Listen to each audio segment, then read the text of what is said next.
My presentation will outline Indonesia's successful transition from authoritarianism to democracy defined by centrist secular politics. I will argue that Indonesia's electoral system design and constitutional design, coupled with the historical development of its nationalism and its economic development record under Suharto, are important factors explaining this successful transition. The key question, however, which won't be answered definitively in this presentation, is whether Indonesia provides a replicable template for the Middle East transitioning polities. As popular uprisings swept away dictators in Egypt, Tunisia, and elsewhere, observers sought models of other turbulent democratic transitions to help understand the Middle East's path forward. Indonesia became an obvious candidate for emulation. In 1998, Indonesia transitioned into its second democratic period after 4 decades of dictatorship under Sukarno and Suharto. Suharto's sudden fall unleashed long-simmering ethnic and religious tensions that killed at least 10,000 people between 1997 and 2002. At the time, observers predicted the sprawling archipelago of somewhere around 17,000 islands was going to spiral out of control and go the way of Yugoslavia that had collapsed only a few years earlier. However, Indonesia subsequently transitioned into a remarkably stable democracy that recently completed its 4th straight free and fair election. The respected think tank Freedom House has rated Indonesia as fully free since 2007. But just as remarkable as the transition itself is the nature of the party system that has developed in this deeply divided society. Rather than ethnic and religious parties forming around conflict-prone identity groups, inclusive parties have won elections with largely centrist, policy-based appeals, while Islamist parties have moderated their rhetoric and joined governing coalitions. This counterintuitive outcome is why many observers have argued Indonesia's political transition and governing model could provide important lessons for the Middle East's newly democratizing regimes. Indeed, descriptively, Indonesia shares many similarities with countries of the Middle East. Muslims constitute approximately 90% of Indonesia's population, which matches Egypt and Syria almost exactly. There is a relatively significant religious minority of Christians, Hindus, and others that want to live free from domination. The Muslim community itself is divided doctrinally between syncretic and orthodox interpretations of the Quran, and divided tactically between democratic participation and violent rejectionism. Indonesia has also suffered European colonialism under the Dutch, and decades of secular authoritarian rule that co-opted and oppressed Islamist resistance. The key question for Indonesia's constitutional designers after Suharto's fall was how to build an electoral system and constitutional arrangement that to incentivize centrist as opposed to identity-based politics. Constitutional designers ultimately implemented a complex institutional design that successfully achieved this result. As a model, it could provide an interesting example for Middle Eastern countries. Indonesia's governing system creates what I call electoral decentralization through 3 features that effectively prohibit small particularistic parties and also compel politicians to compete for broad-based support across the country. The first is the nature of its electoral system design, the second are strict party regulations, and the third is extensive power decentralization. First, the electoral system uses candidate-centered elections in which voters select candidates as opposed to parties in multiple districts. This very basic arrangement forces a political party to play local politics across a large portion of the country in order to win control of the parliament. Coupled with party regulations and power decentralization, this creates a strong incentive for catch-all political parties that advocate centrist policies. So I'm going to walk you through Indonesia's electoral system, which has 4 core levels of government that showcase this concept of electoral decentralization. First is the lower house of the parliament, the MPR, which uses open list proportional representation, as well as a set of party regulations that force a party to pass a 3.5% threshold, and open party chapters in all provinces and a substantial portion of all districts, regencies, and municipalities. The regional council, which is the upper house of the parliament, uses single non-transferable vote, which gives voters one single vote to vote in a district that has 4 members. The presidency, which is the head of state and the head of government, is elected directly after the parliamentary vote, right, in a separate election. In order to run a candidate, a party must win 25% of the vote or have 20% of the seats in the lower house of parliament.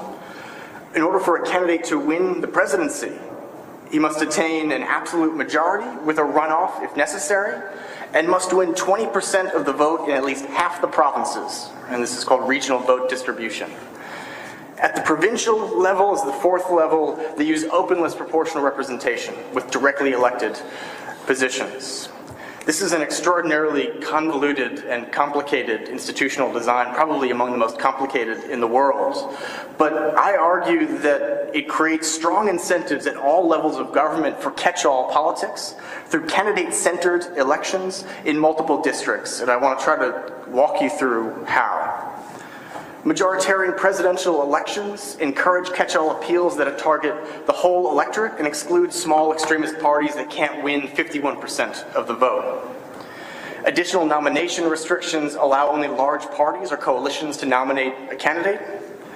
And regional vote distribution ensures candidates compete in diverse provinces across the entirety of the country. Open list proportional representation in the lower house gives voters the opportunity to select candidates, not just parties, which creates strong pressure for candidates to respond to local issues, which tend to revolve more strongly around service provision. Party thresholds, again, eliminate small parties, and the party headquarter laws force parties to show widespread geographic support. Single non-transferable vote in the upper house forces voters to select candidates again, which pushes candidates to cultivate local support, which tends to revolve, again, around service delivery. So in sum and in brief, the majoritarian SNTV and open list PR, coupled with these party regulations, all ensure what I call electoral decentralization, i.e. that parties must play local politics with popular candidates in as many districts as possible. This incentivizes catch-all parties that gravitate to the political center in order to win as much of the electorate as possible. So they're pushing, the electoral system itself pushes parties to be as broad-based as they can conceivably be in order to get past 51% of the vote. A case study of the Islamist party PKS, I think, showcases the strategy that is induced by the electoral system well. This party is Islamist, supports Sharia law, came onto the scene in 2004 with 7% of the vote, which might not sound like much, but the winning party had 20%. Right? So it was quite a striking result in 2004.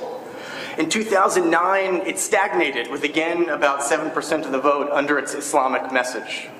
It has since moderated, right, and moved distinctively to the political center, abandoning much of the Sharia law claims that it used to try to campaign on. When I met with a PKS strategist at his home outside of Jakarta, I posed the question to him of why is PKS no longer advocating Sharia law on the campaign trail? You're an Islamist party. And he said to me, there's no future in PKS beyond 10% in an election if they try to be a political party on the one hand and an Islamic movement on the other, simply because democracy has an instrument to force all parties to behave in the same way. He continued, PKS really wants to separate the party from the movement. Islam should deal with moral issues, religion in some cases, but blending these together only creates problems. You cannot go to the mosque and make poverty disappear. You can't jihad for public infrastructure. These quotes, I think, exemplify the logic of electoral decentralization.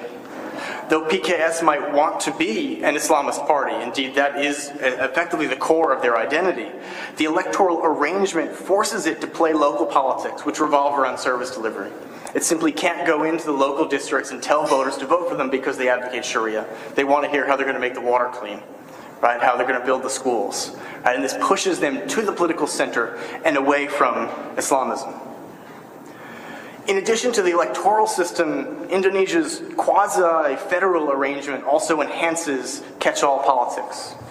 In Indonesia, they call it decentralization, not federalism, because federalism is linked with Dutch colonialism and divide and rule. But it's effectively federalism. They just call it something different. Under Suharto, Indonesia was one of the most centralized countries in the world. After Suharto, it became one of the most decentralized countries in the world. Some of the reforms that have been implemented in this intervening period are making regencies and cities the focal points of provincial power, transferring administrative and financial functions to the regencies and cities, granting local parliaments control over their budgets, and introducing revenue sharing between the central and regional governments. Power decentralization moves the locus of power to the local level, where again local issues of service provision are more likely to dominate campaigns, which makes parties more likely to care about local issues. You're giving parties a political incentive to care about service delivery by decentralizing power to the local level. Indonesia also uses asymmetrical decentralization. The province of Aceh, which has had an Islamist resistance movement for a very long time, receives special rights which absolve the local parties from specific regulations. While Indonesia's electoral system design, party regulations, and power decentralization were built after Suharto's fall, the country also features several sui generis factors that aided its transition to moderate politics, and I'll just give you one of them so as not to run over time. The consolidation of Dutch colonial rule began in kind of the 19th and 20th centuries and precipitated the emergence of several strands of nationalism. As the decades progressed, Sukarno, who became the kind of father of the nation, advocated what became known as Pancasila, which became the official philosophy of independent Indonesia. Pancasila laid out 5 principles: belief in God, nationalism, humanitarianism, social justice, and democracy, effectively creating what Alfred Steppen calls the twin toleration of secularism and religion in governance. This ideology pervaded Sukarno and the Suharto regime.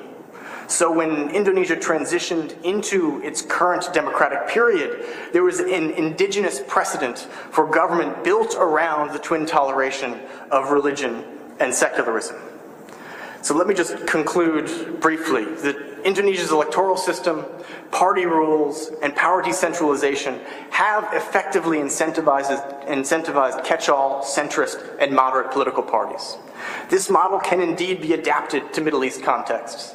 At its heart is weakening centralized party control and empowering candidates to run local campaigns, while simultaneously forcing political parties to compete across as much of the country as possible. However, the historical grounding of secular nationalism, as well as the developmental success of the Suharto regime, which is an element I didn't get to, are contextual factors in which its governing institutions are embedded, and without which Indonesia's institutional design might in fact be less effective. Therefore, before blindly applying the Indonesia model in the Arab world, we need to first assess how this model's effectiveness will be shaped by the local historical, social, and economic conditions in the Middle East. I'll leave it there, and I'm happy to answer questions during the Q&A.